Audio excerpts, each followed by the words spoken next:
கிருஷ்ணாய வாசுதேவாய தேவகி நந்தனாய ச நந்த கோபகுமாராய கோவிந்தாய நமோ நமக. நான் பாலகோபால பக்தே லதா பேசுகிறேன். அனைவரும் சப்ஸ்கிரைப் பண்ணுமாறு கேட்டுக்கொள்கிறேன். இந்த கிருஷ்ண ஜெயந்தியினுடைய திருவிழா அன்று, அவருடைய பர்த்டே அன்று எனக்கு நிறைய பேர் சப்ஸ்கிரைப் பண்ணுமாறு வேண்டிக் கொள்கிறேன். ஒவ்வொரு சப்ஸ்கிரைபும் கிருஷ்ணனுடைய பாதத்துளிகள். அதனால் தான் தயவுசெய்து யாரெல்லாம் சப்ஸ்கிரைப் பண்ணுங்களோ அவங்களுக்காக நான் நிறைய பிரார்த்தனை கிருஷ்ண ஜெயந்தி அன்று பண்ணலாம் என்று நினைக்கிறேன். எதற்கு சொல்கிறேன் என்றால், கிருஷ்ணனுடைய பெருமைகளும் நம் எம்பெருமானுடைய கதைகளும் மிக மிக மிக வைரம் போன்றது. அந்த வைரத்தை நம்ம அட்லீஸ்ட் படிக்காவிட்டாலும் காதால் கேட்டு அதை நாம் சேஃப்டி லாக்கராகி நம்முடைய ஆத்மாவில் நன்றாக பூட்டி வைத்து கொள்ளலாம். என்றால் ஒவ்வொரு பெருமைகளும் அவருடைய திருநாமங்களுடைய கதைகளும் பார்த்தங்கன்னா அவ்வளோ ஒரு பிசிஎஸ். அந்த பிசிஎஸ்ஸை நாம் படிக்க நமக்கு நிறைய மாற்றங்கள் வரும். இது நான் கண்ட உண்மை. அதனால் தான் நான் உங்களுக்கு சொல்கிறேன். இந்த கிருஷ்ண ஜெயந்தி வரப்போகிற கிருஷ்ண ஜெயந்தி திங்கட்கிழமை வரப்போகிறது. இந்த கிருஷ்ண ஜெயந்தி அன்று தான் நான் என்னுடைய பாலகோபாலா என்ற சேனலை நான் வைத்தேன்.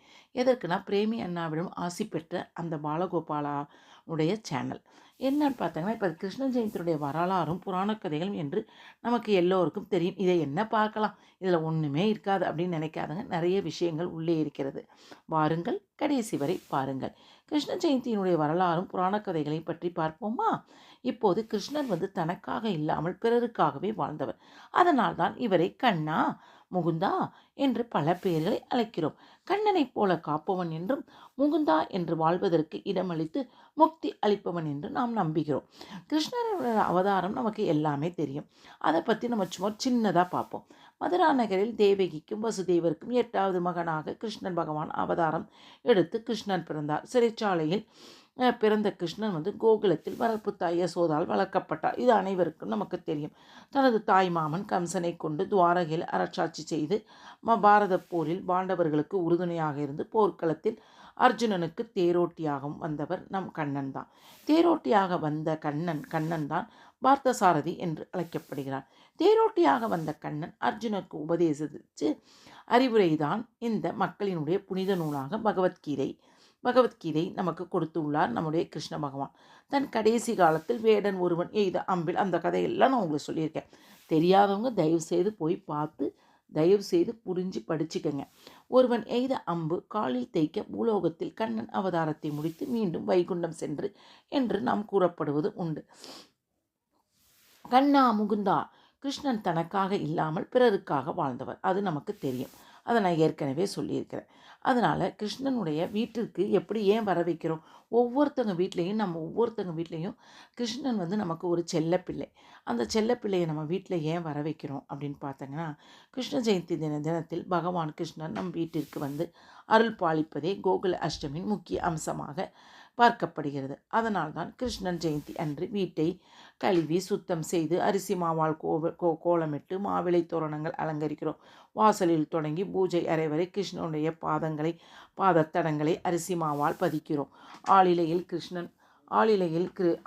கிருஷ்ணன் தனது பிஞ்சு பாதங்களை அடிமேல் அடி வைத்து வீட்டுக்குள் தத்தி நடந்து வருவதாக நமக்கு ஐதீகம். அதாவது பிருந்தாவனத்தில் ஒவ்வொரு வீட்டிலும் கிருஷ்ணன் ஆடி பாடினார். இந்த காட்சியை சிவபெருமானை தரிசித்ததாக புராணங்களில் கூறப்படுகிறது. கிருஷ்ணனுடைய திருவடி எதற்காக நாம் வீட்டில் போடப்படுகிறோம் என்பதை பார்ப்போமா? வீட்டில் நுழைவாயில் குழந்தை நடந்து வந்தது போன்று கிருஷ்ணனுடைய பாதச்சுவட்டினை மாவால் பதியச் செய்ய வேண்டும். கிருஷ்ணன் சிலைக்கு பூக்களால் அலங்காரம் செய்ய வேண்டும். அதில் துளசி இருந்தால் இன்னும் ஒரு சிறப்பு. கிருஷ்ணனுக்கு பிடித்த தயிர், வெண்ணெய், அவள் கண்டிப்பாக வைக்க வேண்டும். அதில் பழக்கம் உள்ளவர்கள் சீடை, முறுக்கு, லட்டு போன்ற இனிப்பு வகைகளையும் வைக்க வேண்டும். கிருஷ்ணனுக்கு பிடித்த பலகாரங்கள், அதனால் இதை நாம் செய்கிறோம் அப்படி என்று புராணங்களில் நிறையாவே கூறப்படுகிறது. முடிந்த அளவுக்கு பூஜையை மாலை 6 to 7 மணிக்குள் செய்தால் ரொம்பவே சிறப்பு.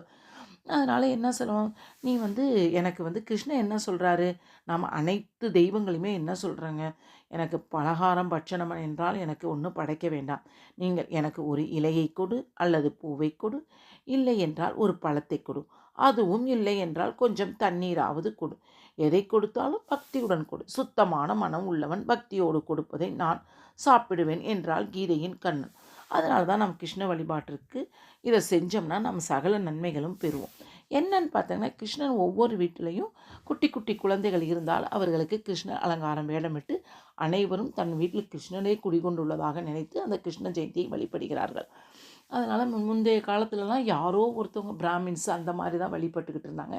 இப்போ எல்லாருமே கிருஷ்ண ஜெயந்தி அன்னைக்கு அவங்கவுங்க வீட்டில் இருக்கிற 2 வயசு 3 வயசு குழந்தைகளுக்கு இல்லை 10 வயசுக்குள்ளே இருக்கிற குழந்தைகளுக்கு கிருஷ்ண ஜெயந்தி போட்டு ராதை கண்ணன் வேடமிட்டு அழகாக செய்கிறார்கள். இப்போ இது வந்து ஒரு சிறப்பாகவே ஆகிவிட்டது. என்னன்னு பார்த்தீங்கன்னா, இந்த கிருஷ்ண ஜெயந்தி அன்று அவருக்கு பிடித்த முடிந்தவர்கள் தெரிந்தால் பகவத்கீதை அல்லது கிருஷ்ணா அஷ்டகம் இல்லாட்டி கிருஷ்ணனுடைய அஷ்டோத்திரம் இதெல்லாம் நம்ம தயவு செய்து யூடியூபில் போட்டு அட்லீஸ்ட் தெரியுதோ தெரியலையோ நாம் வீட்டில் வந்து அதை ஒலிக்க செய்ய வேண்டும். என்னென்னா அது அவ்வளவும் நல்லது. நம் கிருஷ்ணனுடைய அருள் வந்து அதில் இருக்கும். என் பையன் வந்து ஃப்ளூட்டு வாசிக்கிறதுனால நான் என் பையனை வந்து ஒரு கிருஷ்ணனுக்காக ஒரு ஃப்ளூட்டு வாசிடா குறையொன்றுமில்லை மறைமூர்த்தி கண்ணான்றதை வாசிப்பான் ஒவ்வொரு வருஷமும். அந்த மாதிரி ஒவ்வொரு விஷயத்துலையும் நமக்கு வந்து என்ன சொல்கிறாங்க, சயின்டிஃபிக் பிரகாரம் என்ன சொல்கிறான்னா, ஏன் கடவுள் சொல்கிறாரு, பக்தியோடு உன்னுடைய ஆத்மாவை கொடுன்னு தான் அவர் கேட்பார்.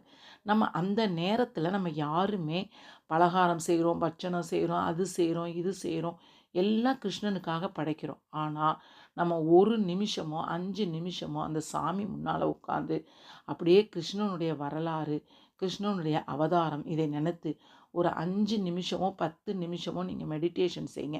அந்த மெடிடேஷனில் கிருஷ்ணனே நம்ம வீட்டுக்கு வருவார். நம்ம அதுலேயே நான்லாம் அப்படி தான். கிருஷ்ணன் வந்து புதன்கிழமை ஆனால் கிருஷ்ணனுக்கு பிரியமான நாள்.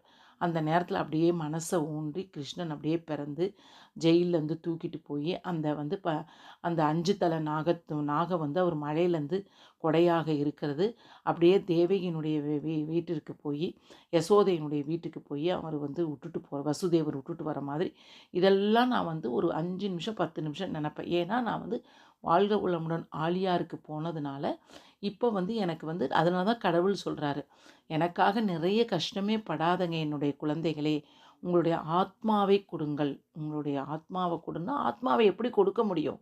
மெடிடேஷன் மூலமாக நம்ம பரமாத்மையை நினைக்கிறது தான் நம்மளுடைய ஆத்மா. அதனால தான் சொல்லுகிறேன் மறுபடியும் மறுபடியும் ஒரு 10 நிமிடம் உட்கார்ந்து இல்லை 5 நிமிடம் உட்கார்ந்து மெடிடேஷன் செஞ்சு நாம் கிருஷ்ண பகவானை நினைத்து அன்றைய தினத்தில் நாம் கொண்டாடுவோம். இது வந்து நான் சொல்கின்ற நான் உணர்ந்த ஒரு பெரிய சிறப்பான விஷயம். அதனால் தான் இதை நீங்கள் இந்த கடைப்பிடித்து பாருங்கள். உண்மையிலேயே உங்கள் மனசும் உடம்பும் ஆரோக்கியமாக இருக்கும். அதனால் தான் சொல்கிறேன், ஒவ்வொரு விஷயமும் நமக்கு பீசியஸாக சொல்லணும்னு தான் நான் ஆசைப்பட்றேன். ஏன்னா எனக்கு ஒவ்வொரு விஷயம் தானாக கிடச்சி நான் அதில் வந்து பீசியஸை அடைஞ்சிருக்கிறேன். அதனால தான் சொல்கிறேன் ப்ளீஸ். அதனால் என்ன செய்யுங்க, ஒவ்வொருத்தவங்களும் இதை கேட்டுட்டு எனக்கு வந்து கமெண்ட்ஸ் கொடுங்க. வியூவர்ஸ் நிறையா பேர்த்துக்கு அனுப்புங்க. சப்ஸ்கிரைப் பண்ணுங்கள். சாதாரண விஷயத்த நம்ம நிறையா பார்க்குறோம். நக்கல், நையாண்டி, சினிமா ஆக்டர்ஸ் எவ்வளவோ விஷயங்கள் நம்ம பார்த்து பார்த்து பார்த்து அந்த நிமிஷமே நம்ம மறந்து போயிடுவோம் அதை. ஆனால் இந்த மாதிரி ஒவ்வொரு வீடியோக்களையும் நீங்கள் கேட்க கேட்க உங்கள் மனசில் பதிவாக அதை உங்கள் குழந்தைங்களுக்கு ஒரு கதையாக எடுத்து சொல்லுங்கள். ஓகேவா? அதனால் பிடித்திருந்தால் லைக் பண்ணவும், ஷேர் பண்ணவும், கமெண்ட் பண்ணவும். வாழ்க வளமுடன். ஹரே கிருஷ்ணா. எதுவும் வந்து டோன்ட் மிஸ்டேக் மீ. ஓகேவா? வாழ்க வளமுடன்.